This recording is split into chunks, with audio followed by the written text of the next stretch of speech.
Leave விட்டதுலேருந்தே குட்டீஸ்க்கு வந்து என்னென்ன சாப்பிடணும்னு தோணுதோ அப்பா லிஸ்ட்டு பெருசாக போய்கிட்டு இருக்குங்க. அவங்க கேட்டு எல்லாமே நிறைவேற்றி கொடுத்துட்டேன். 1-2ல் வந்து எக்ஸப்ஷனாக போனது இந்த குலாப் ஜாமுன் தான்.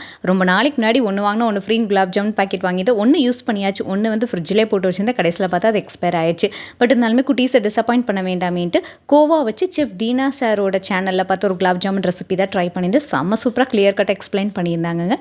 கோவா வச்சு குலாப் ஜாமுன் சொல்லிட்டு சர்ச் பண்ணிங்கன்னா அவருடைய வீடியோ வந்து வரும். ஸோ கரெக்டாக வந்து 120 கிராம் கோவாக்கு வந்து 35 கிராம்ஸ் அளவுக்கு மைதா சேர்த்து கொஞ்சம் சில் வாட்டர் சேர்த்து நல்லா பிசைஞ்சு வச்சுக்கிட்டேன். இன்னொரு பக்கம் சுகர் சிரப் வந்து காய்ச்சி எடுத்து வச்சுக்கிட்டேன்.